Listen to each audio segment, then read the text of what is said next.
everyone. Hi, everyone. Hello, how is everyone? Hi guys. Hello, how are you? Hi, Divya. Very, very good. It's a lot colder here today in London, so I'm slightly miserable about the weather, but We are in peak summer. It's hot, hot, hot. oh, don't tell me. I can't hear it. I'm so jealous. No, it's yeah. Hopefully we're on the way out of winter, but everyone in the UK says that all the time. So. Divya, you're operating from which place in India exactly? I am from Chennai, south. It's even hotter here. Okay. But I will shut up, Ella. I will shut up about it. I can feel the heat already just by talking about it. It's making me feel. I know. No, I'm in Mumbai right now, and it's super hot here as well. Oh, wow. Very hot. Very, very. Again, that's. I think that's a better way of just perceiving that you are in a place which is hot. I think that would work Yeah. for you. Yeah. You'll feel better. Yeah, get some nice beaches above me on my desk. Yeah, we're getting there. At least it's sunny. We've got sunshine, so I can't be picky. That's great. Yeah. I remember when I was doing my master's there was a patch of sunlight and everybody's out from their apartments and college and everyone's in the streets. It's so nice. I know, and nobody's wearing any clothes. As soon as it gets sort of above 15 degrees, everyone's in shorts, and you're thinking, what on earth? They're getting used to it. But is it monsoony as well, or are you sort of starting to get Not yet, no. Not yet. Good. But Ella, it must be spring in London right now, so it should be all gloomy everywhere. Yeah, exactly. But no, we'll get there eventually. June. We'll just wait for a couple of minutes for everyone to join in. Sounds good. Brilliant. Brilliant.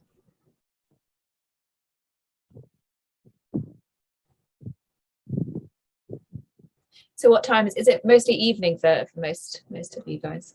6 o'clock, 6:05. It's not too bad. Not bad.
While everyone is joining in, I just wanted to thank all of our 4 speakers for making it to today's panel.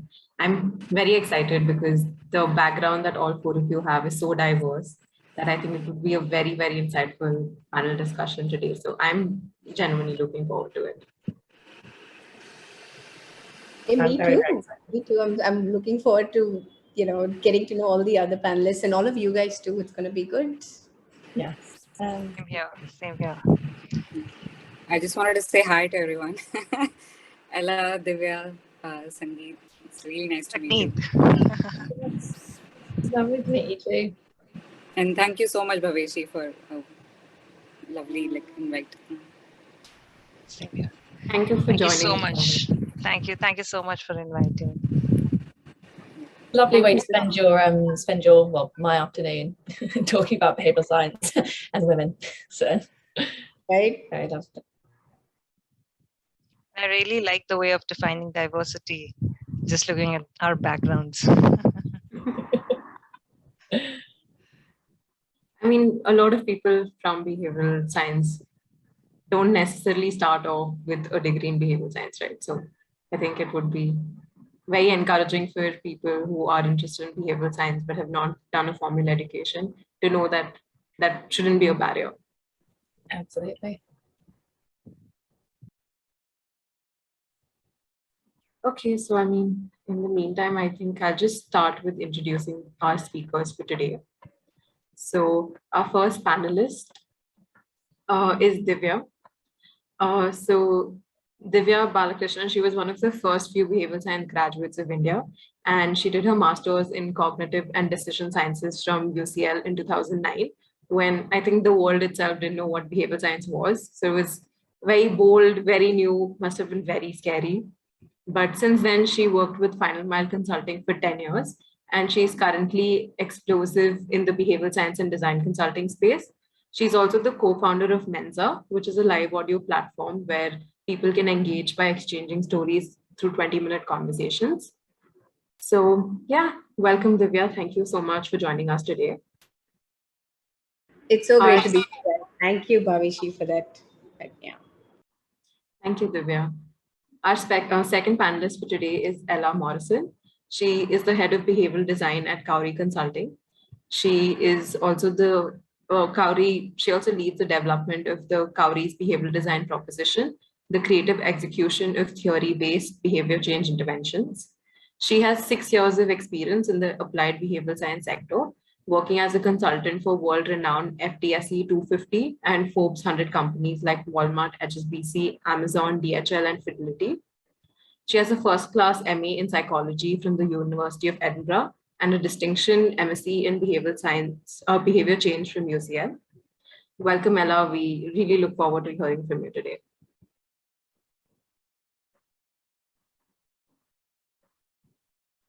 Our third panelist for today is Sandhya Iyer. She is the lead behavioral architect at Fractal, leading behavioral science and design consulting and research services for Fortune 500 companies. She started her journey in this field in the development sector, addressing issues across maternal and child health, water and sanitation. She's worked closely with stakeholders at the Gates Foundation, Niti Aayog, and others during her stint at Center for Social and Behavioral Change, Ashoka University.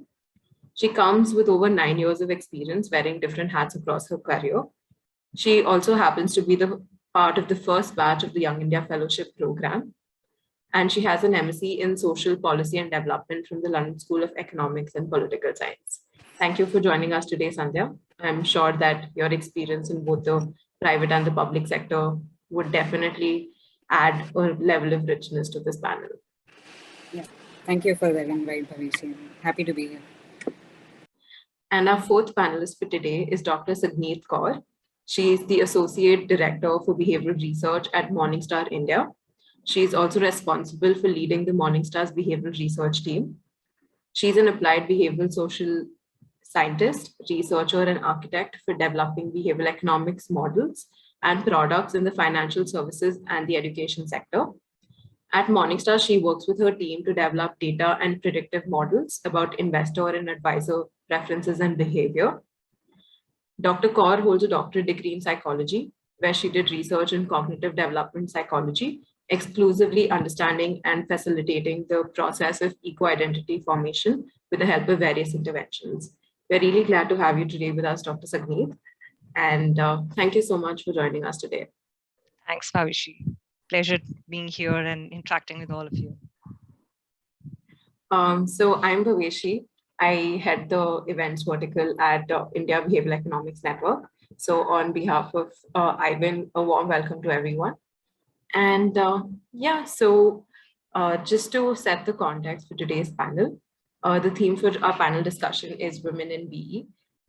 So we wanted to celebrate the lovely women in the behavioral economics space, considering that we have the International Women's Day in March. So yeah, this was in collaboration, keeping that in mind. So we urge all the participants to post their questions to the panel through the chat box. We will take up the questions and you can address the questions to a specific panelist or the entire panel together. So yeah, we've also prepared a set of questions just to start off. So the first thing I would like to ask to the whole panel is, how was your experience so far working in the behavioral economics space? Have you faced any specific challenges being a woman, or do you think that you've received any specific opportunities owing to your gender? Who's going to take that? Guys, do you want to go? I'm happy to go, or Divya, you give us. I think. No, go ahead, and I'll jump in after you. Okay. So I think at Cowrie, when I first started, I was sort of the fifth employee. We were a very sort of women-focused business. Well, women-focused. Predominantly women in the business. So it was a lovely working environment in that everyone was very caring. Working with one another was very easy. Since then we've grown obviously to about 31 people now. Obviously there's a lot more men in the company, but I think the sort of culture has been maintained within the business, which is I think really special. I think behavioral science in general, there's perhaps, and this might be a broad sweeping statement, that women, because of our sort of EQ and our empathy, perhaps are more naturally inclined to think in certain ways. So I think, to be honest, me personally, it's only helped me and my experience and sort of the trust that I've built with my clients. So I think the ability to form relationships with people and communicate the power of behavioral science has been easier as a woman, but that's also because of the culture I think we sit sort of within at Cowrie. So I think for me, it's been positive so far. I'm going to have to agree with Ella. Just look at the panel here, and you see the number of women that are on and compared to the men, right? So absolutely, I think it is, and even at work when I was at Final Mile, there was a lot of women there. For first echo everything that Ella said about empathy and so on and so forth. But I also want to talk about the opportunities that being in behavioral science as a woman kind of presents to you. Especially Sandhya, you would have worked in the development sector. There are access to research, right? If you're looking at, doing research on the field, there are places that we can go to and do research that, actually men don't have the opportunities to do that, right? And even in my own career, two of the places where with trafficking and women trafficking, we got to speak with them. We got to, talk to them, learn their lives. It was a safer space for them with women. And also, with maternal health. And also, I think one of the other ones was HIV prevention methods for teenage girls, right? In Africa, we got to go speak to them, and they didn't want men there. So for me, it's more opportunities than challenges. And if I was to talk about the challenges, I think they are self-made, and the whole, I hate to use that word, and then the whole imposter syndrome, but constantly questioning whether you're worth it, whether you deserve to be where you are. I think those are the challenges, and those are self-made and self-brought challenges, if any, right, that I feel like we need to kind of work on. But yeah, that would be from a challenge perspective. Yeah. It's all me. I have to work on myself. Yeah. Oh, completely agree with what Divya said, especially in field research. Spot on, right? I think it's women who are favored more, and there is the element of safety that is a challenge when we particularly do field research in India. I myself have sort of traveled to pretty remote places in central India, northern India, and there is that question of, okay, how do I need to dress and how do I need to conduct myself? But Divya is absolutely right. By and large, the field is actually sort of more women-centric.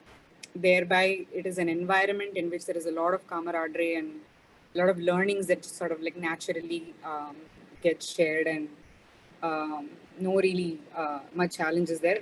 interestingly, in the corporate space, even in our design team, while it is sort of women heavy, the data analytics team that we work with is sort of very, sort of men heavy there. So yeah, that is, now I'm seeing the flip side. So I'm like, oh, okay, there are departments where the gender ratio is very skewed heavily. So field to field, work to work, it's certainly, there is that skew, and I see Sangeet agreeing with me. So yes, I'm completely agreeing with Sandhya. You. So I think in this session, I also would get to learn a lot more things around what is happening at the development sector, where Sandhya and specifically Divya, you have been working. So my experiences, I think, are more from the corporate side, because after teaching, I have spent good amount of 7-8 years in the corporate world, trying different things out, and have worked with many startups as well as big corporates like Morningstar. So I think my experience is a little different. I've seen male people having interest in the area of behavioral science, and we have hired. So when I joined Morningstar, I created the whole team from scratch, and then we were having a good mix, 50-50% of good amount of good gender ratio over there, and those guys have performed really, really well. So it's not like, for me, I by my personality, by my experiences also, I don't believe, I'm not denying the fact that there is not gender disparity does not exist, but I think in my experiences, I have seen that equality, because maybe I'm in the environment which I am, or the people who support me have always brought that piece intact, that you are important, whatever you are been doing is important. And even I think whatever negative happens to me, I have never attributed that to the gender bias. So I cannot be I'm not a good person to be answering this question in terms of whether you got an opportunity with this, or this has been a deterrent to you. So I think for me, any gender, and I have seen, for me, when it comes to behavioral science, I think it's anybody who can learn it and who can grow and who can take things ahead. But I think, given Sandhya's experience and Divya's experience in the area of development, I can relate, or I can at least think and imagine, yes, they are right, because this happens, and you read in newspapers, you read everywhere, this happens, and that's a reality. And that's, I would say, it's sorry to say that that's happening.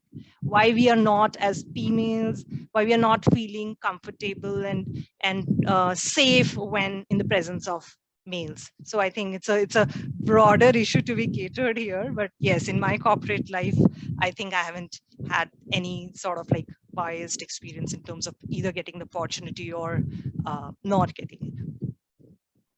I mean, I think this is very encouraging, honestly, to hear that at least in the behavioral science space, we don't have gender bias, and we are very close to achieving equality, at least here. So yeah, I'm very, very happy to hear that you guys have not faced any bias. In addition to that, sorry, I'm taking a little more time. In addition to that, my team, so there's one part of the team which sits in India, and another good part of this team sits in Chicago. So we have near about 3 males in the team, and rest of them 4 males in the team. And yes, exactly same number, 5 females in the team. So it's a small team of 9-10 people doing unique stuff all around the world. But yes, we welcome everybody. I mean, I think also the fact that psychology is considered a very feminine subject could also lead to this, right? That, yeah, like Sandhya mentioned, right? The data analytics that's in your head does favor men. That's I think that's a good reason, because we have a good chunk of people who work specifically on the technical side, but that doesn't mean for us that we as females will not be working on that. We do equivalent work as compared to the men's on the team. So we build models, we run Python, we do technical stuff, we do automation. I think that whole sect is I really feel this male female thing is in your head. While hiring, there are a lot of biases which come into play. I think as an employer, as a hiring manager, it's my responsibility to just keep those things aside while looking at a profile and and selecting a couple of profiles out of it without like focusing on whether it's a female or a male. That's the way I look at it, and that's the way I hire people. Absolutely, Sagmeet. Well, yeah, I think this was a good setting tone for the panel. So, I mean, another question which I have for the panel is that all of you all come with at least 8+ experience in the field. So now when you look back to how the field has developed, would there be something differently you would have done to upscale your careers? So maybe I'll take that. Yeah. Sagmeet, do you want to go? No, please go ahead. I'll come after you. So I will take that because I know the answer is like right here, right? That's why. So I finished mine in 2009, behavior science, the masters, and then I came straight to final mile consulting space, right, to work in 2009, and I was happy, right? I took, we will talk about the learnings and how to take learnings from there to the corporate world later, right? But I was happy in my own silo, getting to do what I loved. I was passionate about behavior science, and here I was solving problems and trying to apply what I'd learned, in the different settings, corporate, development sector, all of it, right? And I think if I should have done one thing differently, that some people here, Janofi, Jafar, all of these guys have done such a fantastic job of, is network, right? I was so happy doing what I did. I did not, it was a silo. It was me in my little well, and the rest of the behavior science world was passing me by, right? There's fantastic conversations happening on Twitter, everywhere about behavior science, even LinkedIn, right? And I wasn't a part of it. I wasn't a part of any of those conversations. So if there was one thing I would have done differently, I think was speak up more, right? Get rid of the self-doubt early on. And I think one of the best ways to do that is to network. So there are so many other people that want to hear from you guys out there. Go and speak to them, right? Talk to them, get their experiences, give them yours. And that's the way, that's the one big change for me. That's what I would have done differently. I'm doing it now, but 10 years too late. But I completely agree with Divya, completely. And this is one thing which I like sometimes when I sit back and like connect the dots and see, okay, this is something which I would have like done correct, or like would have placed in the right direction. I think that's exactly bang on, Divya. Thank you so much for like detailing it. Exactly the same thing which is there in my head. Alongside, I think, and I will not blame any universities. I think that's the education system, and that's the way every university, whatever like I've seen. Specifically, I'm from North, so I've seen that. So I think the way we are groomed, the scope which is like laid out in front of us when we are doing our graduation, specifically, you get serious about a subject when you enter into your post graduation, I feel, and when you enter into your say PhDs, like that. So the scope of your education, what has been laid out to you around your peers, by your teachers, everything, I think it's with every university, it's very limited, I feel. So when I was studying, that's my personal experience. When I was studying, so it was more around like, okay, you can go, either you can be a teacher, associate director, and then whatever, like into the teaching space, whether university teaching or college, school teaching or college teaching, or whether you can go to counseling, school counseling, clinical counseling, addiction center counseling, and all that. And or you can sit in the hospital. So this was the complete scope given to us, or was laid out to us, and our minds were just doing that. And I remember at one point in time, my whole sole goal of my life, and I'm not saying that teaching profession is bad, I'm just like playing out like what I was thinking and what now I'm thinking, just to change.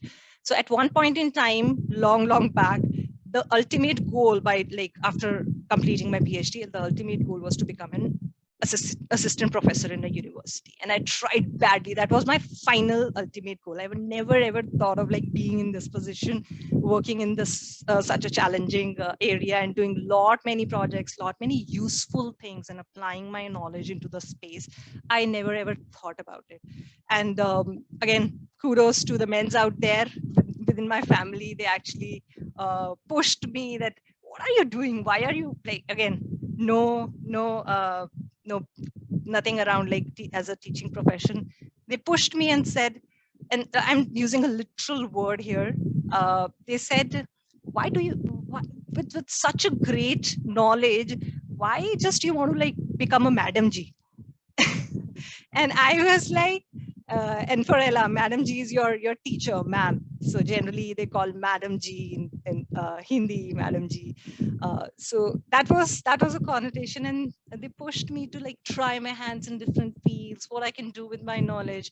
And when I left that field and started working with just small assignments in corporate, I really literally felt that this is something which is so much interesting, so much useful. I can make changes. I can do many things with my set of education or skills I have, and like upgrade myself to the next level. So with what Divya said, I really feel the scope should be enlarged by every university's industry experience is very, very important. Like bringing different industries, bringing different speakers to the universities, and broadening up like what you can do with your education tomorrow is something which I really, really recommend all the institutes to go for. That's my take. Sorry, again, taking a little more time. Not at all, Sydney. Thank you so much for sharing your experience. I was thinking, myself, or sort of anyone starting at the beginning of their behavioral science career, it's sort of the skills that sit around behavioral science. I think there's a lot of passion, like you guys have said, passion and sort of technical knowledge about behavioral science. I think most of us have sort of got that covered, but 50%, or probably more now, I'd say 90% of my job, but when you're first sort of entering the sort of world of business and behavioral science consulting, is being a consultant. So I would say, my feedback would be, try and think about what skills that you want to build up that make you a good consultant. So whether that's client presentations, whether that's, technical design skills, thinking about how you translate the designs into something that looks great and they can start to imagine, going out and getting some market research skills. What are the other bits that sit around just behavioral science that set you apart from all your peers? Because what you'll do is you'll go into the business setting, and most of the time we'll put you in front of a client,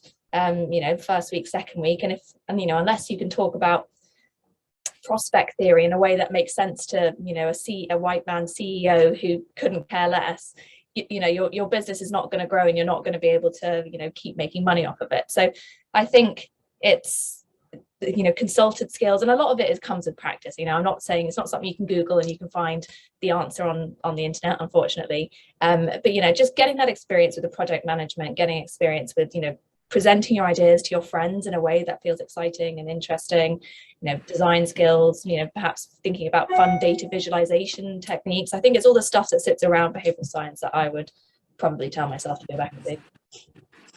Yeah, I think, Ella, I resonate so much with what you said. Early on, that's precisely what I did, right? So half the time it wasn't about, yes, there was a part of the time I was applying behavior science, but a whole lot of stuff was around framework of those insights, telling that story, right? Structuring a realistic research plan, accounting for all of the realities of the field in which we're conducting the research, and getting all stakeholders on board, getting sign-offs on the research. There is this whole other sort of soft skill that all of it has to sort of come together for you to be actually able to do interesting work, and just couldn't agree more. I'm really glad that early on I had a opportunity to be exposed to it, keep building off of it, and building sort of proficiency in it. One thing that I would do differently is exactly what Divya said. Right? So spot on again. Very recently, a young colleague of mine just happened to drop a note to a fellow senior behavior science researcher somewhere out in the West, and wrote a paper together. And she was telling me this narrative, and she said it so offhandedly. I was like, it wouldn't have even occurred to me at her age, in that I wouldn't have, right? Because I am sort of the person, I would want to be comfortable in what I'm doing, absolutely sure of what I know, have a perfect knowledge of what I'm talking about. I wouldn't put myself out there, right? But sort of recognizing the power of social media and the connections that it helps you establish one thing that I would do differently now, like just, learn to put yourself out there as well. Again, off the list of those soft skills to develop, this is one for sure, because now collaborations and these questions are getting answered in real time on social media. Somewhere, someone out there, either in the northern hemisphere or in the southern hemisphere, has thought of this question, is analyzing this question, has some opinion around this question. It's huge opportunity to like collaborate and learn from. So yeah, that's what I would do differently. I think this is just such great advice for people who are just starting off their careers or people who are planning on starting off in behavioral science, right? Just networking and building those soft skills. So thank you so much for sharing those insights. So, I mean, obviously you guys would come across a lot of behavioral science hacks and tricks that you would have learned. So what is something that you have taken back and applied in your personal life? Like for me, I think it is to just stop and ask myself why I'm doing what I'm doing. So for example, if I'm shopping or I have the urge to online shop, I stop and ask myself, where is this urge coming from? So I think that's what I've taken from my learnings of behavioral science. So what is something that you guys have taken?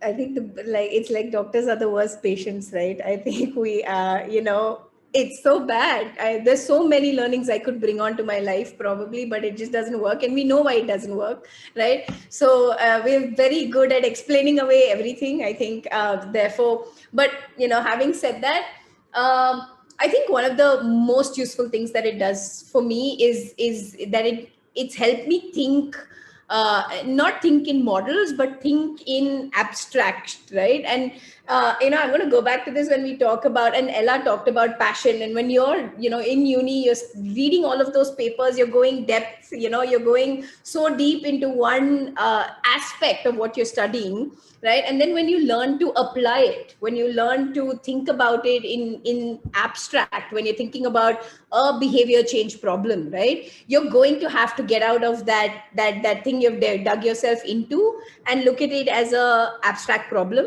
And I think that, right, helping to draw frameworks and models and to explain things I see around me in everyday life, right?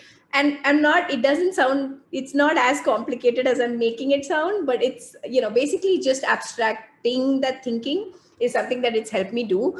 The other thing that it helps is identify very quickly, right? One can identify more than I know how to solve the problem, I know how not to solve a problem, right? So that's the other thing that behavioral science has really helped me do, is being able to very quickly identify what won't work, right? For example, with all the sustainability stuff that's going on, right? Saying, please do this and please do that, awareness-based, intention-based, we know is not going to cut the whole mile, right? It's not going to go the whole hog.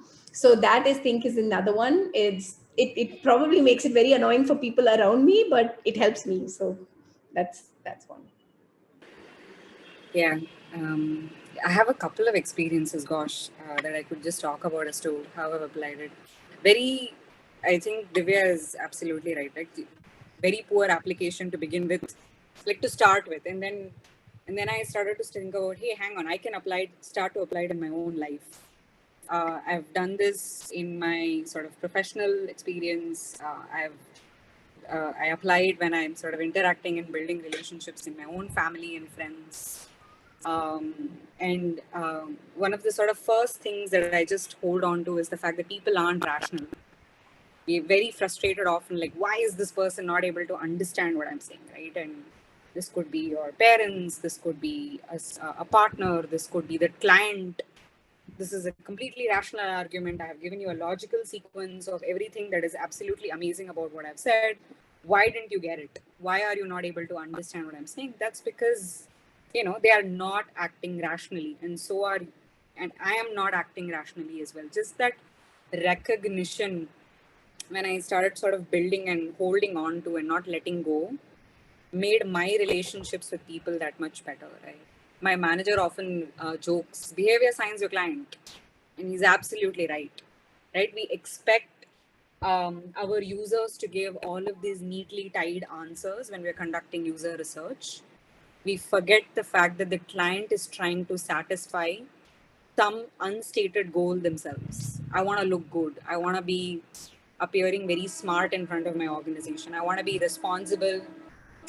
for doing something truly transformative. They're trying to solve non-rational problems rationally, right? So when I sort of recognize that, I found stakeholder management that much more easier.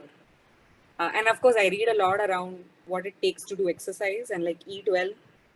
As the other day I was telling my team, I found it very interesting that when you listen to a podcast and walk, for myself, not saying this might happen for others, I found it a lot easier to keep walking a long distance. The distance suddenly wasn't very apparent to me. Whereas if I am listening to very heavy, like bass kind of music, I was exhausted a lot faster, right? So all of your attention is on who's talking and the nuance of what they're saying and the insight that they're sharing. The exhaustion of that walking doesn't hit you. You're able to engage a lot faster, like a lot longer in your exercise, and you're in the zone a lot longer. So just these little things have actually made incremental changes to the way I operate sort of day to day, and very much a work in progress, but yeah, it's been helpful so far. Yeah, I think my answer is going to resonate very well with Sandhya and Divya. They have explained it really, really nicely. So I think for me, like, I never wanted to be in this field. And that's another story. There was one time I was like crying in front of my sister not to go for this particular field and instead go for commerce. And she was the only one. She said, no, this is a fantastic field. Though she did fashion designing and she put me into psychology. It's a completely different field. And from that day onwards, I think I was pretty small then, like 12th standard, and then your graduation are very, very surface level of information. But I think psychology has or behavioral science has like actually helped me thinking practically, and at least the way Sadhya said, pausing off and looking at, okay, whether this is something which I'm doing right. Because I think for me, when I think as a behavioral scientist, and when I apply the behavioral science techniques in my, and that's a part of my normal behavior, I don't realize that I'm applying a specific technique here. That's not the way it is. So it's very natural for us, like, because we have studied a couple of concepts, I've done counseling as well, so it becomes very natural. So I generally focus on why this is happening. So I think answering that why solves half of the problem. Why I'm behaving like this and why the other person is behaving like this, the way Sandhya explained, it really helps in your personal relationships. So I think that has actually worked for me. With psychology, I also understood one of the major concepts, which is like the intention and the behavior gap. We have intention for many things out there in the market, but we do not go and perform all those behaviors, and all that intention and behavior gap is what is being reflected in the economies and your personal finance and the way you deal with your money. I think that is something which I've started realizing and seeing, okay, this is my intention, and now if I have to bring the behavioral change, at least the intention is the first step. So if anybody over here might have read about the theories of behavior change, there are different stages of behavior change, 1, 2, 3, 4, and generally 6 stages of behavior change. The first stage is realization. I think if you have realized the realization is very big part. If you have realized that this is something you need to change, definitely you will take small steps to like go ahead and change it. I think that is one good thing which has happened, and that's, I think, applicable everywhere in my like professional life, my personal life. That's the way I look at psychology. It's a fantastic field. Everybody should learn about it. Yeah, I think just a few add-ons really, but I think the biggest benefit that I've used is actually in my work, and so same as Sandhya, but the putting it in your decks that you're creating, using behavioral science to communicate it to your clients, using behavioral science and writing proposals, when how's the best way to present it to a client so that they're excited by it. How do you run a client workshop so you can build commitment in earlier on, so they're more likely to take your ideas out into field. So I kind of use it. It sounds quite manipulative, but I use it in my emails and my decks and my everything to try and to try and get them, you know, our clients bought in and excited. So it's probably the biggest one for me.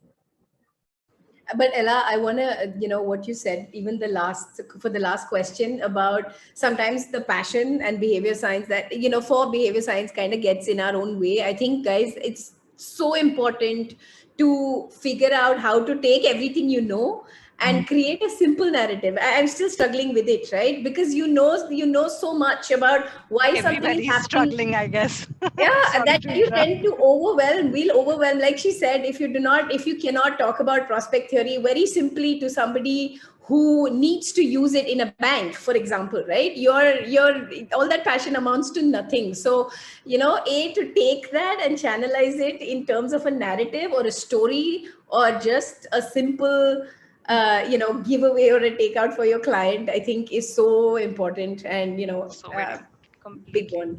Yeah, completely agree, Divya.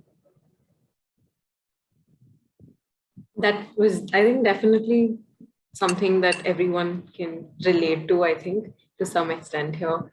So, I mean, just to build on to what Ella was saying. So, what do you think is one of this very underutilized or very underrated BE hack that you guys have come across, which you think if everyone knew, it could really like change the world?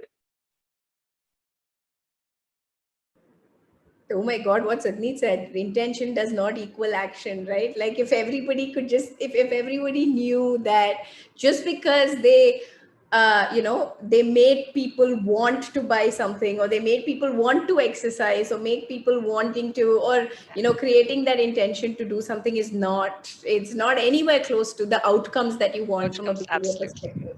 I think that is the biggest one. If everybody just knew intention that behavior gap.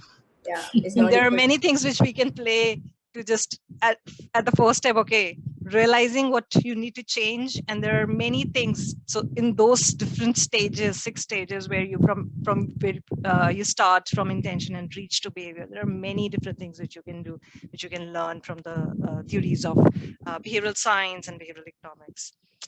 Yes. Yeah, I also think context as well is really interesting. Is that, you know, I work with so many clients where there's, you know, they want to come up with a big campaign that they can launch across whole populations, and, you know, behavior is different depending on the type of person and the type of context that they're in. So I think that's one of the things that I think is really useful to know. Just looking at that specific situation, what are the specific barriers to them personally, and then creating sort of tailored interventions off of the back of it. So I think context as well as that intention action gap, I think for me is starting to become super important in all the conversations. Yeah, I think in addition to what Ella said, I think context, which and a very relatable stuff is need. Identifying the need of a particular scenario, like what are we trying to solve? Again, resonating with Ella's answer, what are we trying to solve should be very clear. I think then only you would be able to like reach to your end goal in terms of what are we trying to achieve. And that is very applicable when you talk about converting or moving from theoretical basis to your methodologies. This whole path. First, we do a lot of like in Morningstar, and specifically like in my past experiences in different organizations. So need analysis, like looking at the different things, exploring right questions, doing right primary research was the first stage, and seeing, okay, now this is my problem. These are a couple of alternatives, like best alternatives which could work, and this is the way I could design. And identifying need, I really think is also leading to innovation, because if you don't have any good alternatives, you will squeeze your minds and look for something new and unique, and you get out that thing to solve. And again, at the end, you have to do a lot of impact research and customer research, user research to understand, test market research to understand whether what we were expecting your need was, whether I'm solving that need with this solution or no. So I think this is the whole play which is like very close to my heart, and like I've been like practicing day in and day out in Morningstar. So this is what we do, and this is the way I look at it. Yeah, I obviously agree with everything that Ella, Divya, Sadhni sort of shared. My answer, if I had to sort of add to that, is it's not which sort of principle or idea under behavior science is underutilized. It's the fact that while there is so much glamour and now like voice and research and money coming to behavior science, it itself is underutilized. So in development sector, somewhat, I won't say completely, we are kind of guilty of trying to force fit old intervention ideas and call it now behavior science. So just your regular basic communication ideas that you want to, that your governments and NGOs and foundations do with like a masses and mass communication, you have now sort of pushed it under behavior science and we are doing behavior science. And most of these communications are often sort of very tone deaf, are very dated, and they don't apply behavior science thinking. They're not user centric. They're very paternalistic. They're very sort of top down heavy. That is sort of on the development sector side. Even on the corporate side, what sort of Ella was referring to, right? If I had to add to what she said, just this rush, like give me a quick fix it solution, give me a nudge. You just tell me how am I going to communicate, and magically my conversion on that product is going to be like whatever, right? So customers are different. There is nuance in segments. I need your time and commitment to work with me on the data to come up. No, that nuance is just kind of lost. So half the time I'm just sort of, requesting those nuanced conversations and like just forcing them. So as a field itself, it's fantastic, the kind of energy and the interest and the that it enables people like me to join in. At the same time, there is heavy underutilization of the field itself and a lot of misunderstanding of the field. So.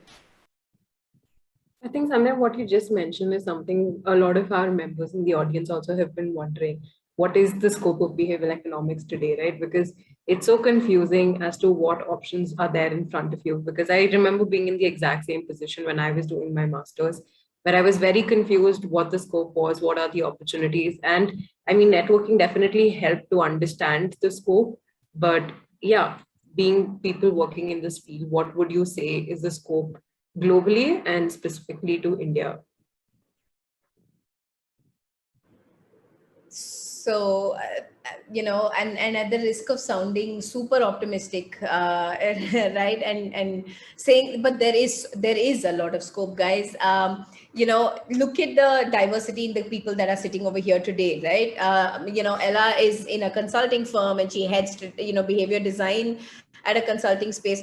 I work in product space, and I know multiple products that are, want to hire behavioral science. Is ever since Jack Dorsey said that if he was remaking Twitter, he would have a couple of behavioral scientists at the founding team with him, right? There is a behavioral science team in pretty much all of our social media, for, if you want to call it that, products that we have, right?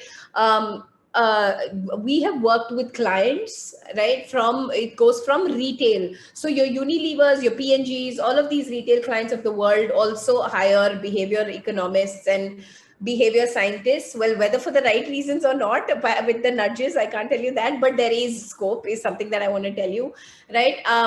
So, development sector, a huge space, right? And the lack of good talent and good quality talent is staggering in behavioral science. Let me tell you that much, right?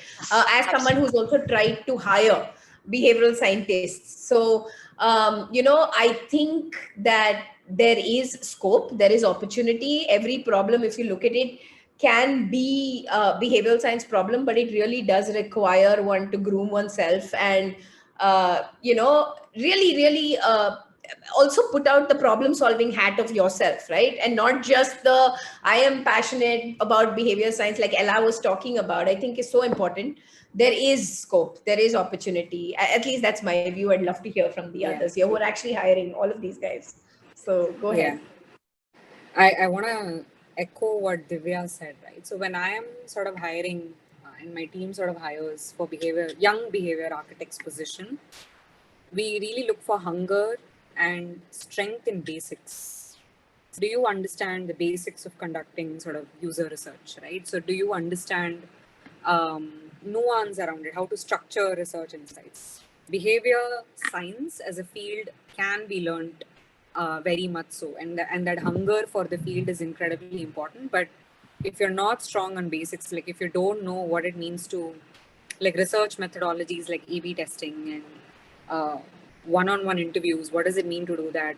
What does it mean to conduct an FGD? What does it mean to conduct gamification exercises with users? Maybe that's a little too advanced, but be strong in your basics, right? And there is no linear pathway. I myself started from fieldwork, very, very ground up. So I worked a lot with districts, sort of like district systems, governance bodies in public health and in public education. And I built my sort of capabilities to interact and engage with people and really build my comfort in it. And that's how I really started my journey, even in sort of this whole sort of field of understanding human behavior.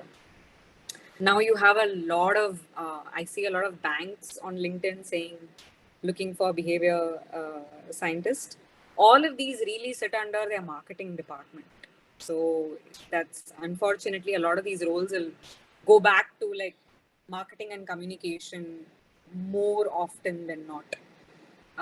What a lot of companies sort of fail to recognize is that behavior science has a lot of application in re-looking at data analytics in the models that you build around, even for your own organization. So anyways, that's a problem that the hirers have to solve, but the people who are looking for work, there's definitely no linear pathway. I cannot recommend enough field work. Like, take up roles that allow you to like be with people, like have very real conversations with people as they're negotiating like financial products. What does it mean to pick up insurance? What does it mean to pick up like sexual and reproductive health products, right? So those are important like research questions to like build your comfort in. Like, what does it mean to do good research? And then figure out some of these organizations, specifically in the marketing departments. And then, who knows what other by the time that you would have sort of built, behavior science would have exploded in other departments as well. I have no doubt. So, yeah, I think for us in the UK, we've seen there's been sort of a slow growth in the past 10 years. And then this sort of the past 2 years, it's been sort of exponential. In our company, we've hired 10 people in the last 6 months, and we're looking at hiring 3 or 4 in the next 3, and then definitely another 4 in September. So the growth is huge. We've also sort of recognized the global growth and how important it is, particularly in India, with behavioral science, and how active behavioral science is in India. We run a summer school every year, global summer school, which is 2 weeks long, and we have a dedicated India hub. So we bring on 40 people, because I think one of the big things that we've recognized at Cowrie is that there's so many people coming through the education system in some form, learning about behavioral science or interest in behavioral science, but the jump between learning about it and the jobs that are available, there's more and more jobs coming out. Like, we've all said there's probably a job posting every 2 days now on LinkedIn, but it's that experience gap that I think a lot of you guys might struggle with, is how do we get the experience before applying for a job. So that is why we do the summer school, and I think it's all those kinds of things. So if you apply for the summer school or apply for a different work experience, all that kind of in the field, in a consultancy, as much as possible, is a really great way to then sort of get an entrance into the business. So I think that's my biggest learning, is try and get in front of as many businesses and get real life experience on projects. Yeah. I just want to... Sorry, go ahead. Sorry, go ahead. No, please go ahead.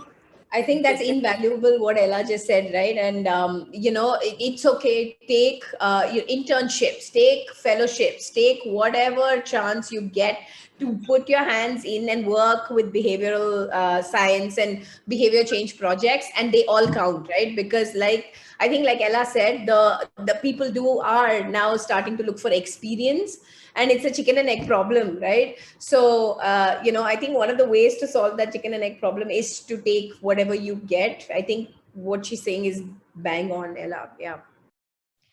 Yeah, I think again, all of you have answered it very, very nicely, Sandhya, Divya, and Ella. I think the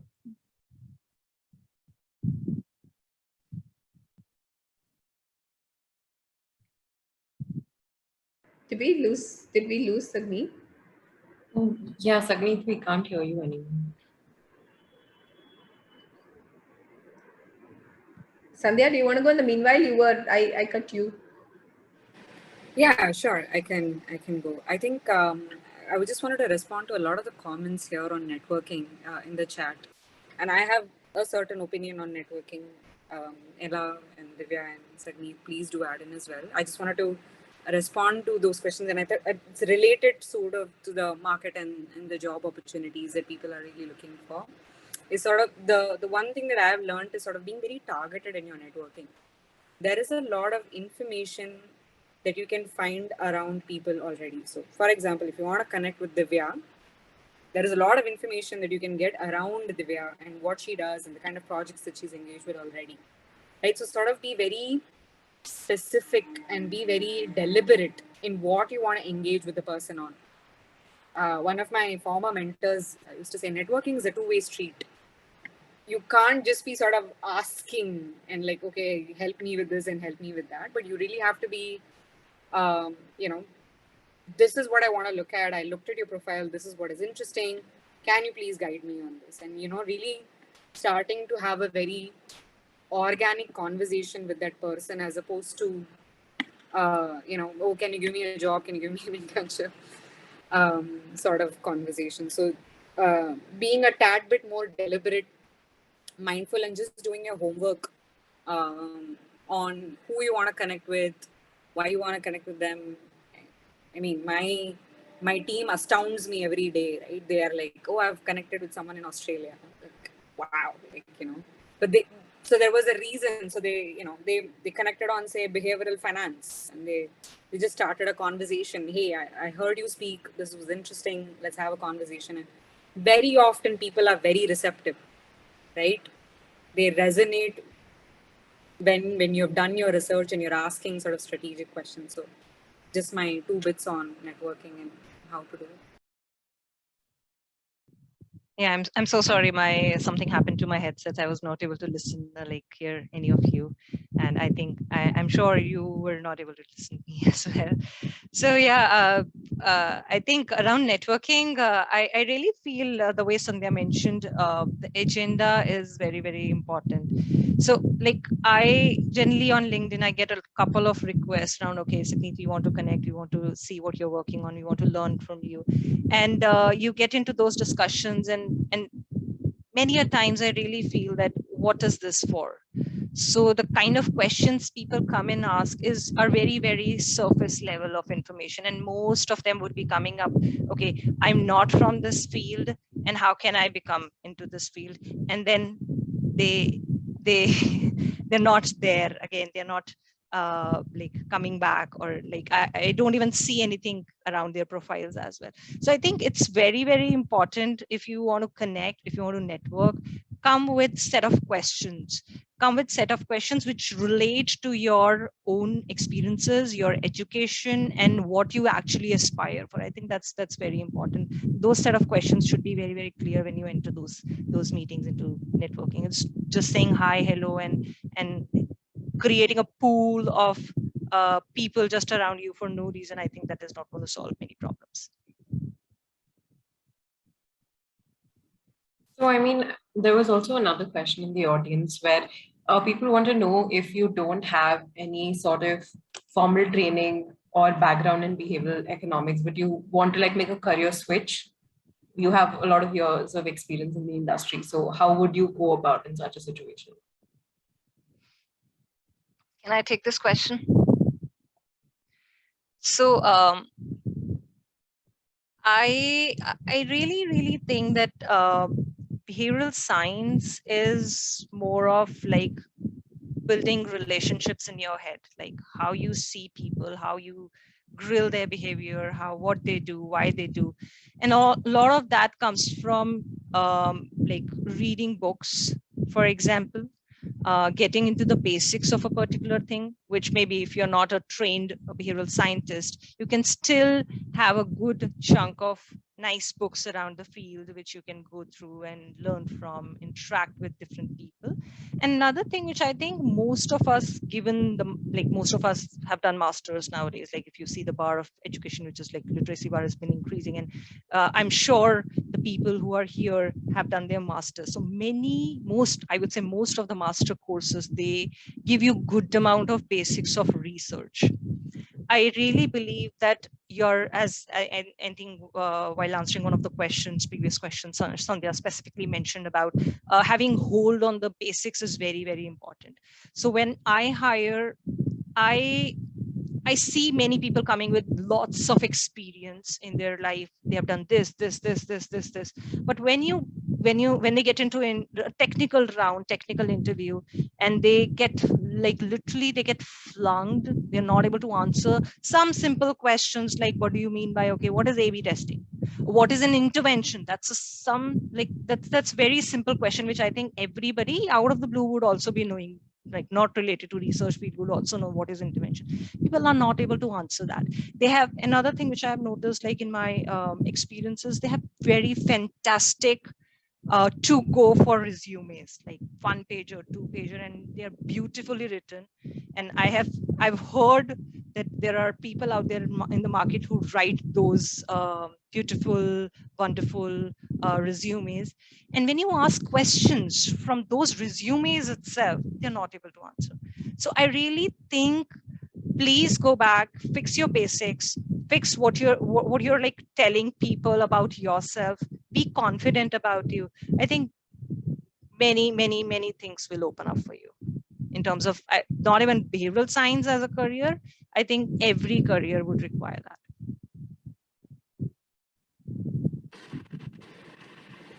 So, building on like Sagneet's point, right? On sort of just how to get started. There are many parts to the sort of behavioral design process. There is the investigation. There is like the consulting. There's a consulting aspect of it. There is the user research aspect of it, solution development, and then testing. And each of these have different sort of skill sets. Behavioral science is really an umbrella term. What is interesting about the field is it very naturally absorbs a lot of capabilities. It absorbs something from design, from communication, from research, qualitative, quantitative research, and something from consulting, and like scoping of the problem, like management thinking, actually, organizational behavior and psychology. So, so the way to enter in, I would be to sort of pick one part of this process, and then sort of it's a T capability, right? So having that depth and then keep building your sort of breadth and then sort of like capability and comfort with the other aspects. So you could be very good at experimentation. Could you start to build your comfort with investigation? You could be very good with user research, build data analytics capabilities as well. So I would say pick a part of the problem that you can help at a practitioner level. All of these aspects are at a practitioner level. Academia is a whole different ball game altogether. A lot more to do with like investigation and like solution development and testing, etc. But the practitioner world, banking, TPG, the corporate sector or the dev sector, this process is pretty standard. Every organization follows it. So pick a part of the process where you feel that you can contribute. Put that out there. Like make that the strongest sort of place where you make yourself visible and then expand. Yeah, no, I completely agree with you, Sandhya. I think, there is, I don't know if you guys have heard of the Global Association of Applied Behavioural Science, which is basically like a government body, an industry body, not a government body, which in order to be a member of, so CARI is a member of it, you have to have a certain number of your employees that have further education in behavioural science in order to be awarded that sort of, I guess, stamp on the business. So, you know, just for being transparent, that is something that businesses in the UK at least think about. They want to make sure that their workforce is 75% of people that have further education. Yeah, something to be conscious of. The other thing I was thinking was, you know, what are the fields that sit sort of close to behavioural science that can really complement behavioural science? So if you really want to be doing behavioural science in your day-to-day job, and you again have that passion, you know, what are the fields that really marry well with it, or sort of sit, you know, and really complement each other? So, you know, we've recently hired a data scientist who's really interested in behavioral science, but he's so great at, you know, building AI machine learning tools, all this kind of stuff that's just taking all of our work to the next level. We also recently hired a designer, so he's got fantastic graphic design skills and he's learning behavioral science on the job. So I think it's finding maybe those sort of complementary fields that you can kind of enter in that way, that you can pick up technical skills for free online, or, you know, self-taught, and then use that as an avenue into sort of practically apply. So that was the other thing that I was thinking you could also sort of get into.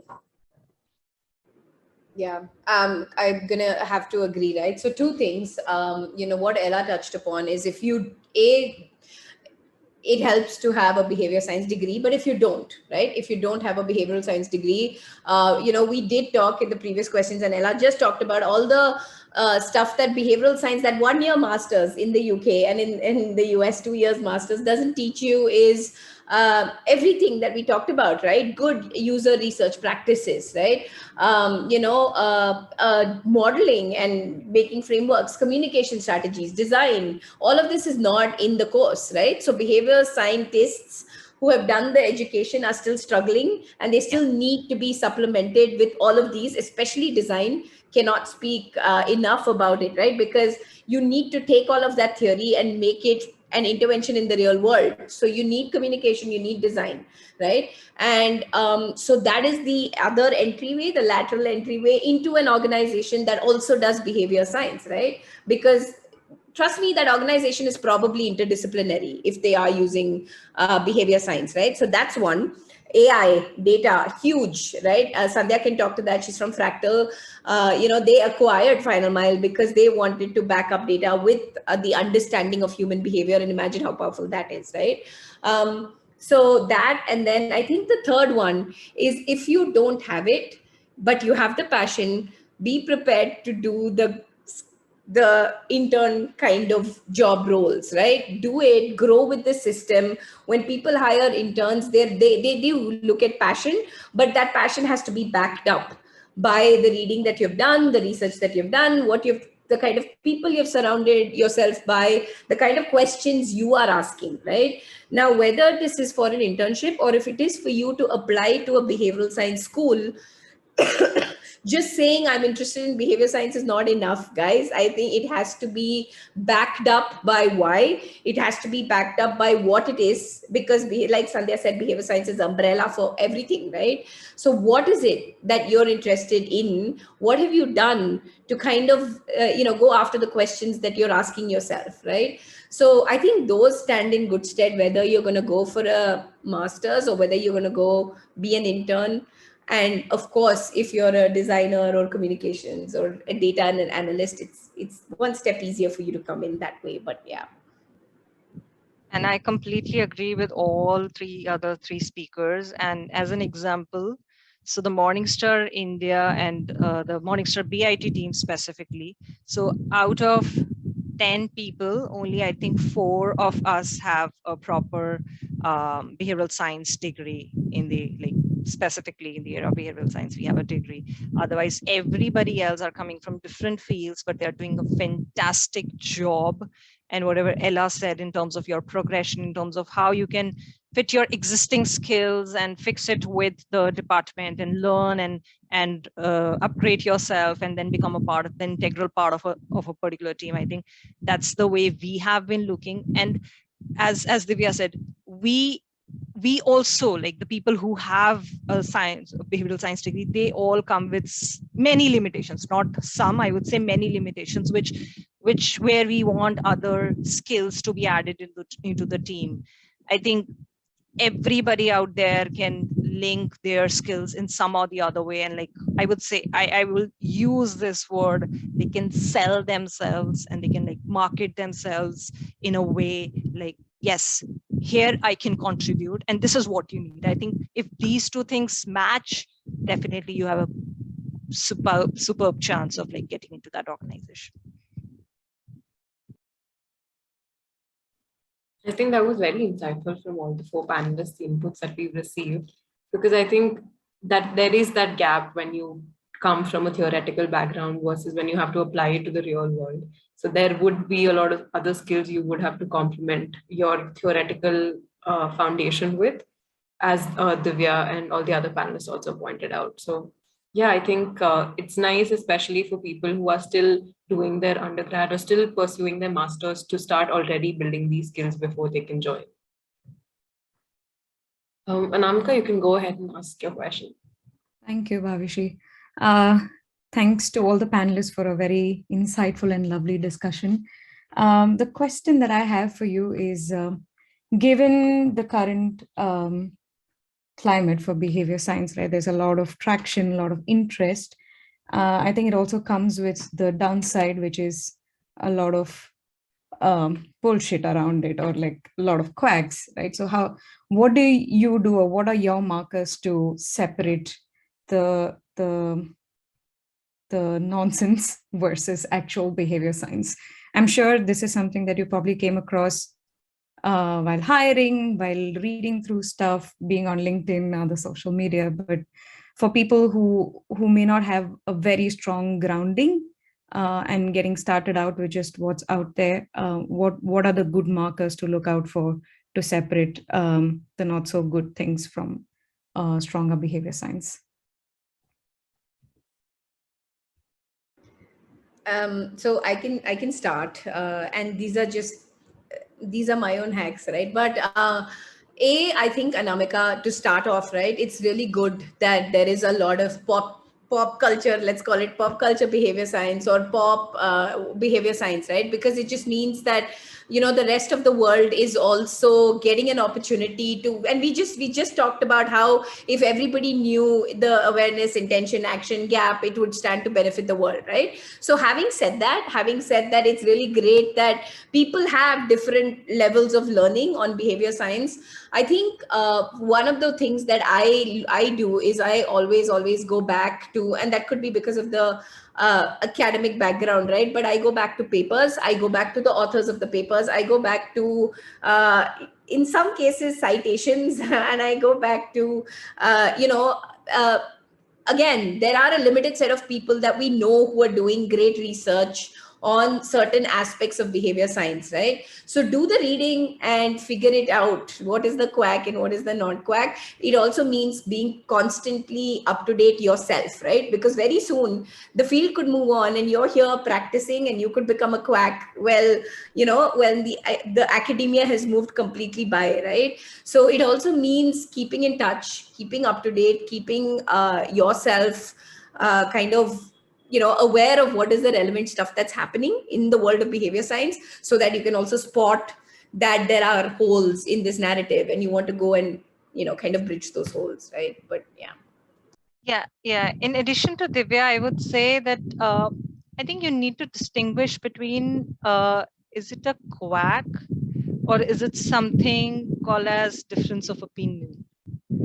I think that's very important. And alongside what Divya said in terms of digging into the research, going to the right forums, I think forums like these where we are networking, if you have a group where you can come up, discuss, debate, about a particular thing which you have read, you will actually learn from there, okay, this is maybe not a quack, and this is maybe something which is called as difference of opinion, where people are understanding it, people are coming and supporting it, and why they are supporting it. I think that will give you good amount of reasoning, which will help you understand, okay, yes, this is something which I should believe, and this is something which I should not. I think that's a really great point, because I think we've also got to recognize that you can't always get it right. 6 years ago, we were talking about honesty pledges at the beginning of forms, and now that's been completely disproved, and the psychology hasn't been replicated. But back then it was, and we were talking about it. So I think you can't always be, I think it's sort of, sometimes we think that behavioral science is the golden truth and the only answer, but we're always still learning. So I think it's important to recognize that. You can put parameters and guardrails in place to make sure that you're staying up to date with the latest knowledge. Our team of behavioral architects, they only look at studies or build studies into our database that are from journals over a certain impact score, or from studies that have over a certain impact score. So there's really sort of small tweaks, and I guess little tidbits that you can do to try and keep the quality of your psychological research high. But it's all a learning experience, and also it comes back to context. We're not in the business of, we're not academics in, and I think that's what also you've got to decide. Do you want to be a researcher and really dive into the purity of the principles? That's very different to being a consultant and working in the business. We're trying to find ideas and interventions that work for our client in that circumstance, rather than proving whether framing is a principle that exists. That's not our job, that's the academic's job. So I think there's sort of understanding what your role is within behavioral science, and the practical application versus the study of it, and then also just trying to have as much hygiene as possible, and trying to be at the forefront of the research as much as you can, but then also acknowledging when you do mess up, and then actually you need to learn from it and not use that principle again. So I think we can't always avoid bullshit. It creeps in. Yeah, no, I agree with everything that sort of Ella said. I was just thinking about, books versus paper. A lot of people, I was thinking of this question, a lot of people sort of refer to the typical books in behavior science when they think, oh, I want to learn more about behavior science. And you can read some of these more easy to read and easy to consume sort of books, but I also think there are a lot of books now that have just gotten clubbed under behavior science. There's just so much of self-help stuff out there that, why is this randomly sort of bunched together in this sort of field, and everything seems to get unnecessarily subsumed under this. So Ella sort of just resonating with her point on leaning towards papers more than just like sort of get me a laundry list of 50 books that I can like read, and then those are the people that I can connect to. That's sort of one thing that I follow. And the other thing is sort of, if you're going to read a book about like by someone, then what kind is it? Is it some sort of like a self-help guide, or is it some does it capture like research studies and citations around it? Because a lot of these books have just like a summation of like quick thinking behavioral science principles, and they're very shallow in sort of the depths that they offer. So and it becomes very apparent very quickly. So just being a bit more mindful and having some of these heuristics helps. Yeah, I completely agree with you, Sandhya. So what looks right and what is actually right, there's a lot of difference. I think recognizing and understanding and looking out for what is actually right is very, very important, instead of just like looking for what looks right.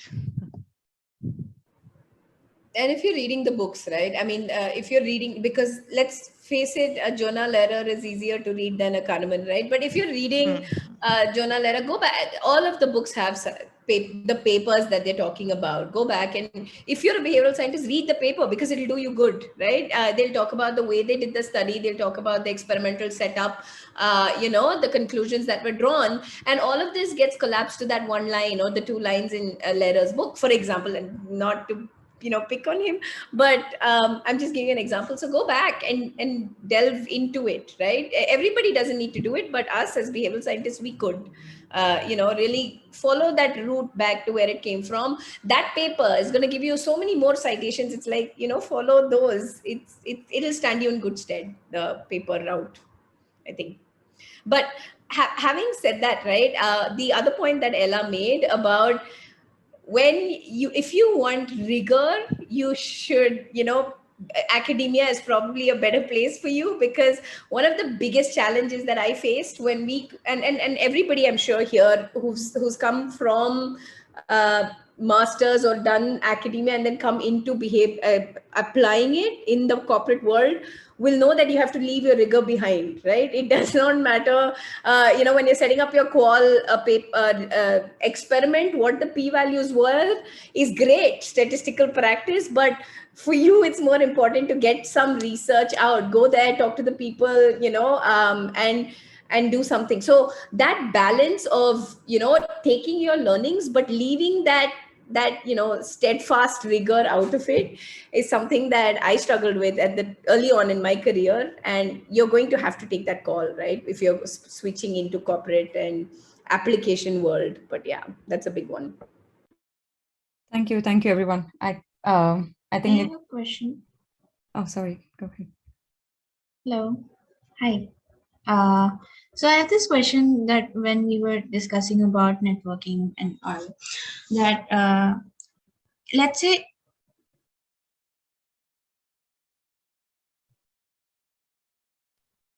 Pratibha, you dropped out. Yeah.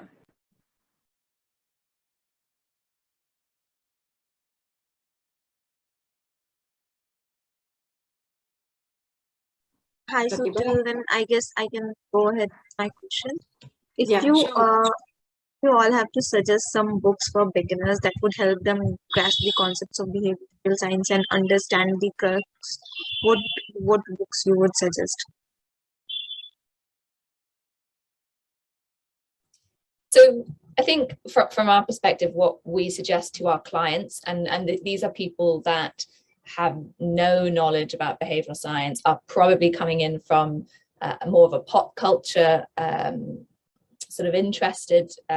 It's more sort of a bit of a taste tester. So, bear that in mind. But we want to sort of spark their interest, make them excited, and then sort of welcome them into the world of behavioral science. So the types of books we suggest to them are things like Nudge, Predictably Irrational, Thinking Fast and Slow, are those sort of like, pop culture entry-level books that introduce the concept of behavioral science to someone that has no idea about it. So that's where we would go. I think podcasts perhaps are another way around it, because you have some really interesting people explaining concepts around behavioral science that perhaps are more up to date than some of these books that were introduced 10, 15, 20 years ago.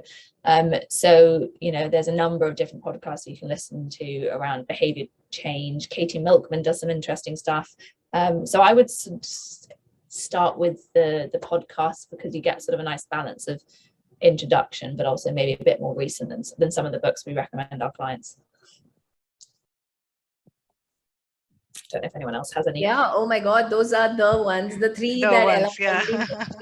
The three that Ella already mentioned. I would add to that list a couple of books on emotion. Right. So there are, Jennifer Lerner does some great work on emotion, and it's very usable in applied behavioral sciences. Right. Rather than we're very, very frameworks that aren't. There's also a couple of other books that I leave out here, but look up Lerner, look up Scherer. There are some good books on emotion that I would add to that list. But apart from that, podcasts are a great thing, great way, like Ella said, right? There's so many of them. There's Katie Milkman, of course. There's B.E. Grooves. There's Sam Harris. Actually, Junofi, and she's over here, she made a thread on Twitter today, I think, or yesterday, which talked about a beginner's kit to behavioral science, behavioral economics. And it has a lot of these points, guys. And then people are all jumping in. Behavioral science people from all around the world are adding their 2 bits to that thread. So you'd be good to go look up Junofi's thread on Twitter today. So that's a good one. Yeah, I think Ella and Divya have covered most of it. Along with the basket of the books which they have created, I think I would add two more books, which is like we generally recommend to the internal team when we hire a new person. So a little book on behavioral investing is one, noise is another one, and apart from like the main three books which Ella mentioned around nudge and thinking fast and slow, and the other one, I think these are fantastic books to go for, and podcasts definitely. And I think I didn't know about that group which Divya just mentioned, where you can just pop in your whatever your different things and books are. I think that's a great channel which we can all use and like put our inputs there. Hello. Sorry, I had a network issue last time when I was asking a question. Can I continue with my question? First of all, thank you for such an insightful session. It was really good to hear all the panelists speak. I have a quick question that when we were talking about networking and then it came to like clearing of basics and all, I'm an undergrad student and I'm doing economics honors right now, and I look forward to join this field in the future. So would you recommend me that I start reading about all of these things and get involved in this topic right now, or should I focus on what I am being taught in my like honors course in India, and then further when I want to go for masters and PhD, then I start devoting my time into this? Because I have this question after listening to that piece that one should really get into the basics. And thank you. Oh yeah, you should totally follow that thread. Go read if you have the time. Pratibha, absolutely. Economics, it goes so well with behavioral economics. You should read, basically. Long answer short. And I don't mean to plug, but on Mensa there's a community of people who just have conversations. I think we've forgotten how to have conversations with other people and just learn from conversations. So there's so many people. There's people on this panel, not panel, but on this screen here, like Jafar and stuff, who runs a lot of conversations on behavior science, where he talks about a principle, how it's used, etc. I run a circle on deconstructing emotions, for example, right? So come listen to some of those, and for the others as well, even those who are not undergrads, speak. Talk about your ideas, and I think it's a great way to do that. Krishleen is here too, so she runs multiple circles on Mensa as well. So do your conversations. I think one of the reasons we had Mensa is for that. And now I will stop with the plug, but go ahead, guys. Sorry. Thank you. I got it. Thank you. I think as well, setting up, if you're really interested in it, that there's probably other people in your course that are also interested in it. So, a lot of universities now are setting up behavioral insights teams that are sort of coming together to, maybe just talk about behavioral science, maybe to run some own sort of pro bono experiments. So, that will then stand you in good stead to apply for a behavior change master's that you can specialize then in, and, looks good on your resume. So yeah, I think that might be another thing you could do. And then it's always nice to talk to people about stuff that you're all interested in. So that's another way around. Right. Thank you. Just to add a question Alok had initially asked. So he had asked if there are any good universities to do PhD in behavioral economics in India. So what would you recommend if you wanted to do it from India?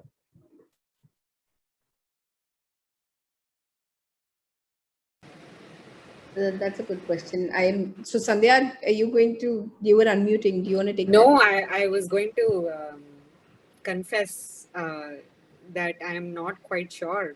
Yeah. So I know for a fact that there is just I think there are just so many universities that offer it as a course.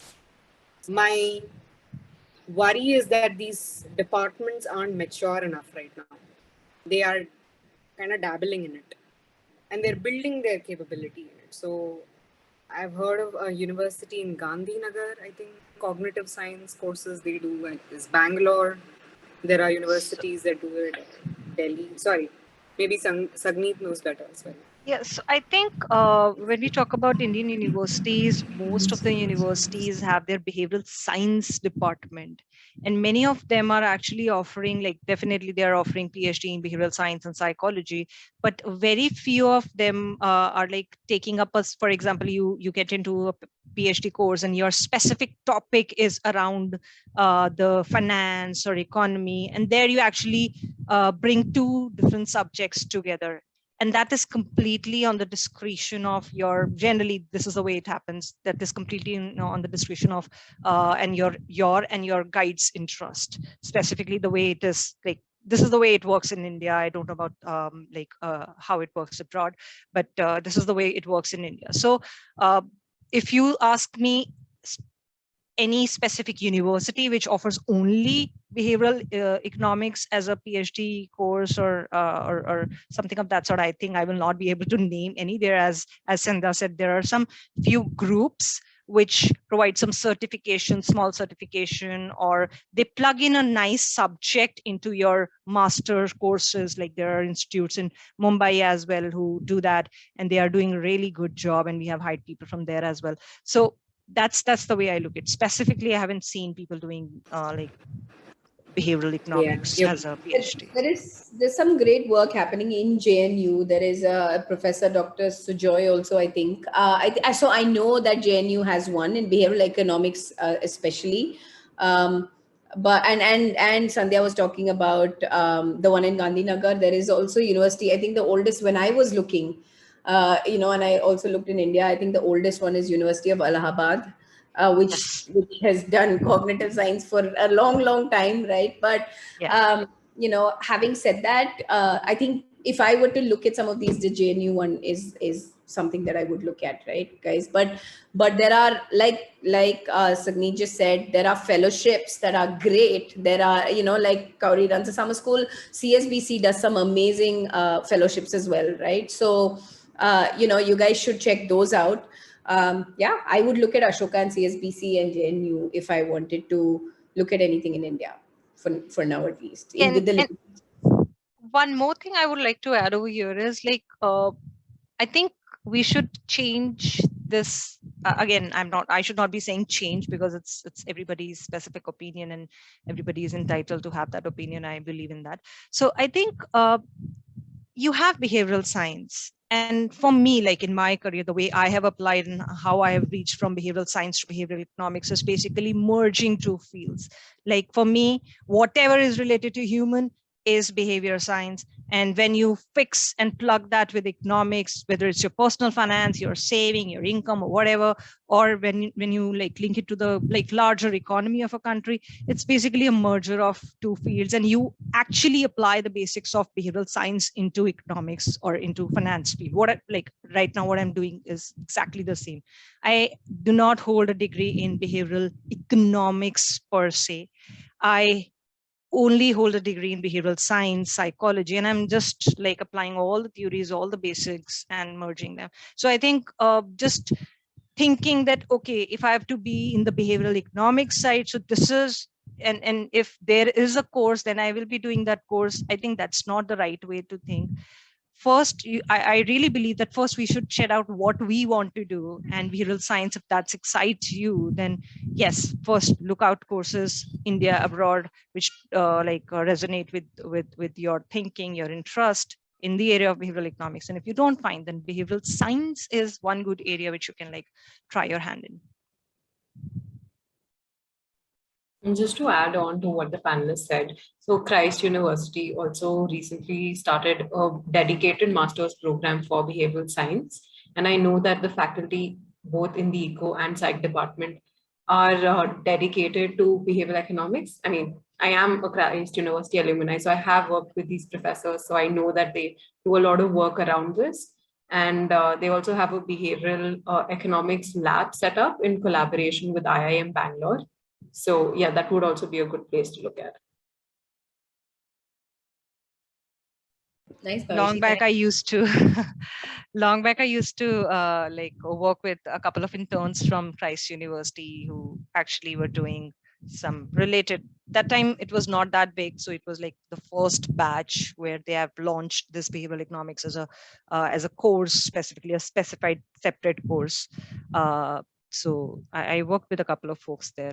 I think in Mumbai also there's a nice institute. It's not like big one, but I think we have hired two fantastic ladies from there, and they are doing fantastic job. It's MDAE, which offers a diploma around economics, but they have a specialized course in behavioral economics, and you can opt for it in the full course. You can opt for it, and you can like get trained over there.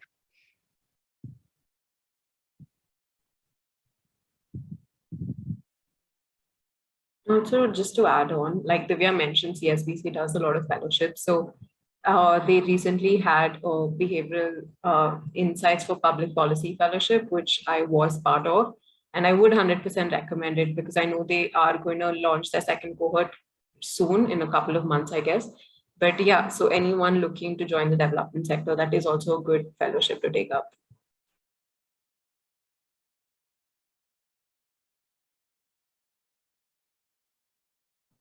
Do we have any other questions from the audience for the panelists?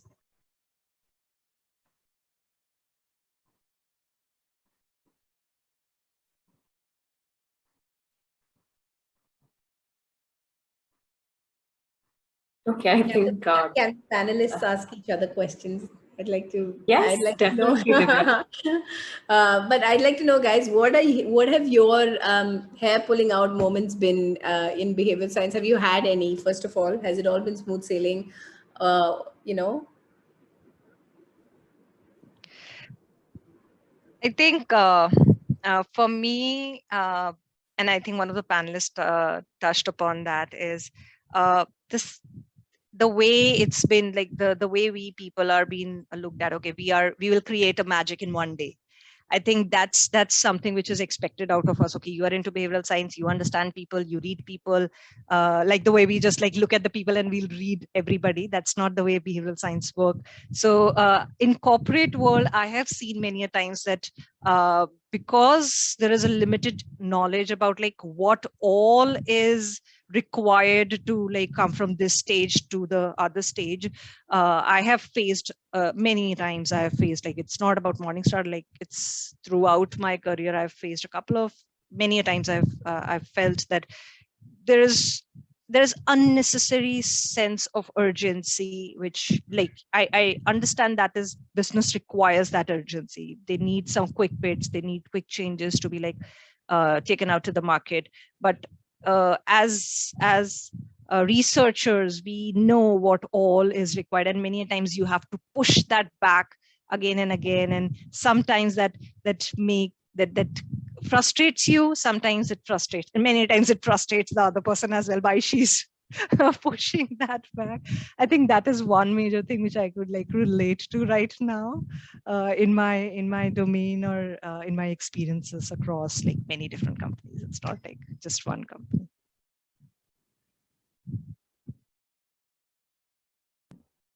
Mine, I don't know if it's a hair pulling out experience, but it always surprises me, I guess. It particularly surprised me when I first started, is how little clients know about behavioral science or about psychology. Or I think especially when you're transitioning out of the academic world, you know, you're using phrases like, I don't know, perceived behavioral control, which in my head feels quite straightforward, you know, and you're like, oh, obviously that's what that is. And then, you know, the client is like, what? So that for me is a little bit like, oh, wow, it's really, really back to the basics here. So not quite hair pulling, but always a little bit like, okay, this is what we're doing. So what about you, Divya? Do you have any hair pulling moments?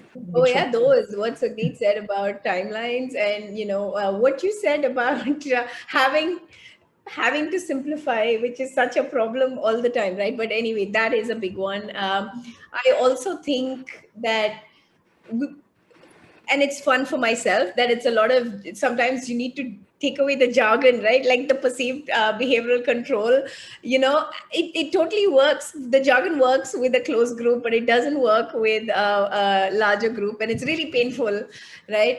But yeah, that's a big one. I can't think of anything else. One of my pet peeves is people talking about rational and emotional like it's opposite, like it's two different things. That they say that when you're being emotional you're not rational. I think that is a big one. It's a big moment for me that I wish like the world would know that every decision is emotional, every Yes. emotions drive all of our behaviors. Yes. If we Yes. didn't have emotions we Completely wouldn't be agree. behaving, right? So I think that is a big one for me. But yeah. Completely agree.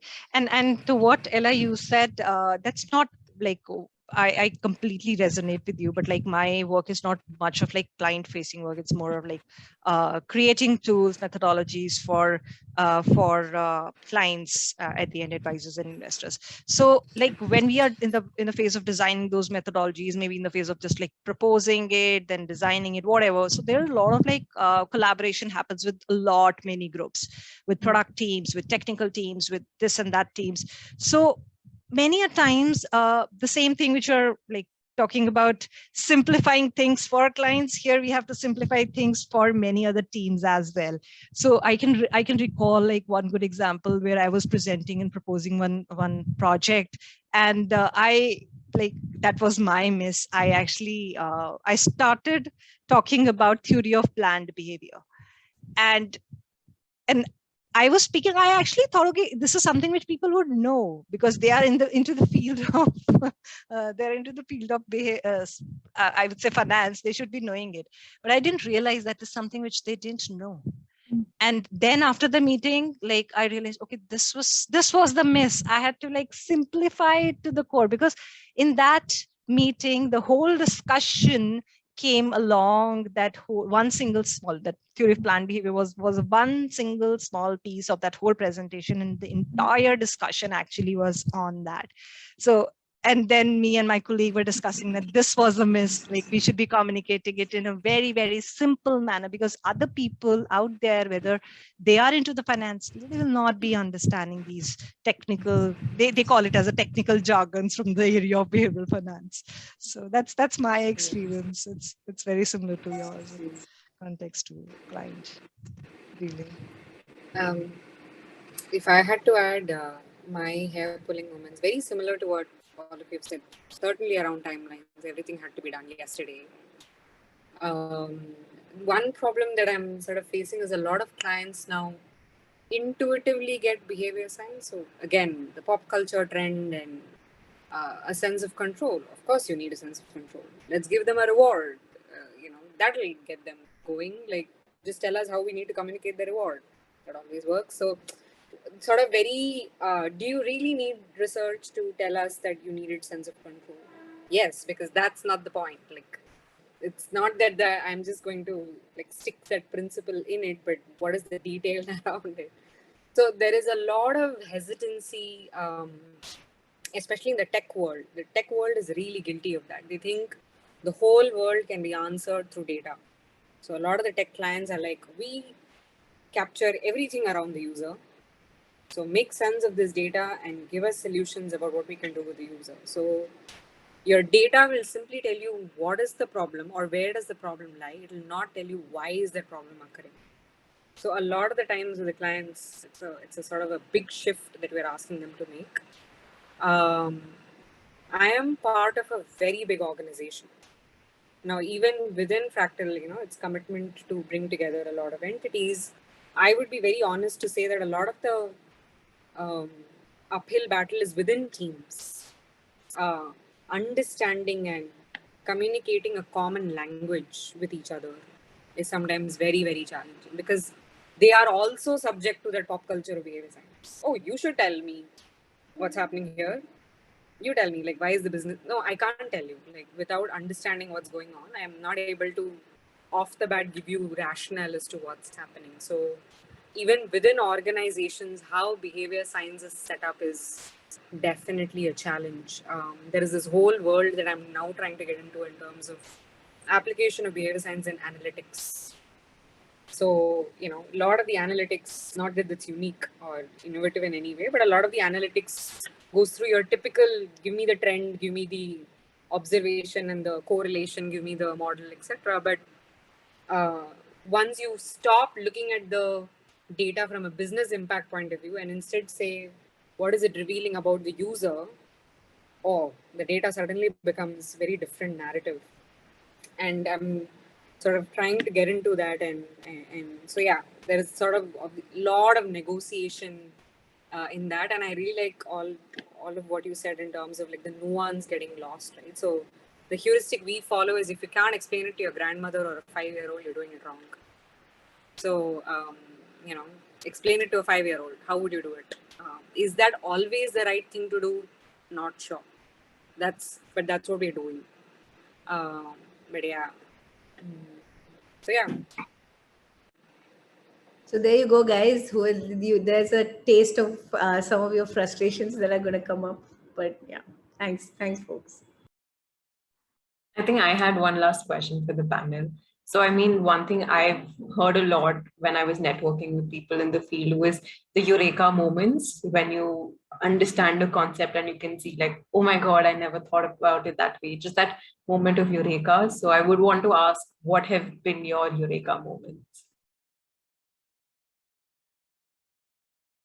Oh my God, every paper that I read is a eureka moment for me. But I think for me, it was behavior science and design coming together. And where I worked, we had this methodology or a framework we called non-conscious design, right? And it's very, very overused, the tip of the iceberg thing, right? That the stuff that people will give you during research is just the tip, right? There is so much that leads to behaviors that people don't have access to and cannot give you. So design your research instruments so that you're not just asking people why they do X, Y, and Z, right? I think that is my biggest one. Right, the fact that people don't have access to why they're making the decisions that they're making. I use it everywhere, left, right, center, up, down, all of it. But it's a big one for me. Yeah, my eureka. So it's not a eureka moment, but it was really a humbling moment. It's whenever I speak to when working with in the field of maternal and child health, they're sort of very guilty of, in the practitioner world, we're very guilty of creating very simplistic interventions rather. Oh, give a app to the mother, she will go figure out some tracking. Let's bring all the men in the room together. They will start a conversation around sexual health. So what I realized when I was talking in the field is that we simply don't have a good enough understanding of the interconnected lives of our people. So we are very good at designing one-on-one solutions. I want to talk to Divya. This is what Divya has access to. Let me give her something. We're very good at that. We'll make that brochure, we'll make that communication super custom. All of that will happen. But we are very poor in understanding the complexity of that mother in rural Madhya Pradesh, who's trying to juggle multiple things, 2 children. Her husband is probably a construction worker in some metro city. There's just so many dynamics in her lives. We really still don't have a good handle on the social norms, the community dynamics that are at play here. So that was sort of for me, not a eureka moment, but very humbling. I remember this in this one school, anecdote here, filled with all of these. So in a school intervention, you think in a government school, it's almost like a petri dish. It's a closed environment. You have all of these parents and students. Of course, you should be able to do everything under the sun with them. You really can't, right? So we were trying to get parents to school and get a communication started around, learning outcomes and all of that. And we found it incredibly hard to get women to school. And I was just curious. I was like, why is it that, when we're sending you communication, you're not able to come? This is a very standard intervention. You should be able to. And this, what this one lady sort of said was very telling. She just blew me away. She said, for me, my memory of school is very traumatic. I left school when I was 5 years old, like when I was in the 5th standard. And I left it because, at that time, like corporal punishment was very high. I couldn't go to school when I had periods. And so there is nothing positive about my memory of school. I want my child to have a better life. I'm going to send her to school, and I'm hoping that those people who are working in that government school have their stuff figured out. So don't make me do anything, please, at school, because my memory of it, my experience of it is so traumatic. In another intervention, we were trying to get mothers to come to school, right? And they wouldn't come, the fathers would come. We're like, why are we not able to do that? And sorry, the fathers wouldn't come, the mothers were coming, and we were trying to get the fathers to come. Sorry. And the women got really angry with us. They were like, but why should we change the gender role? It's working for us, right? I don't need my man to come in and handle school also, like with my child. Like, can you please keep him out of everything? Like, that role works for us. So please don't come and tell us how we should be thinking about these gender roles. It doesn't work for us. So very, very humbling when users put in our place and say that, it's just so tone deaf sometimes, the way we try and understand their lives. So yeah. Sorry, very long-winded. I think, well, that sparked something in my brain. So thank you, Sandy. You gave me some time to think. I think that, well, there's two for me. Social contagion theory, I found super interesting, coming from an academic world where they're like, well, we need to do a randomized control trial and it be completely split and randomly assign people an intervention. When you're working in the real world, sometimes that's not the best way to do it. And so when I learned about this social contagion theory, it made me think, well, if we're designing an intervention for a company, a person, or a community, who are the best people to give it to intervene with, so that we can maximize the spread? So I thought that for me was like a real moment around, the difference between choosing who you want to intervene with in order to spread it versus test it. And then the other big eureka moment for me, and it's, I guess comes as no surprise, is the sort of other end to Divya, which is the design sort of execution.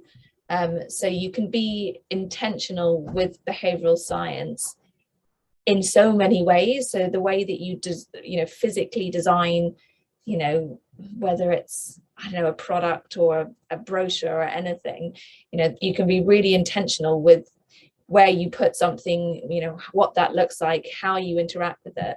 And I think that was really, I guess, inspiring for me to be, you can take insight from anywhere. You can take insight from video games to design it. So I think that sort of was a real eureka moment, that sort of it's endless, the inspiration to employ behavioral science.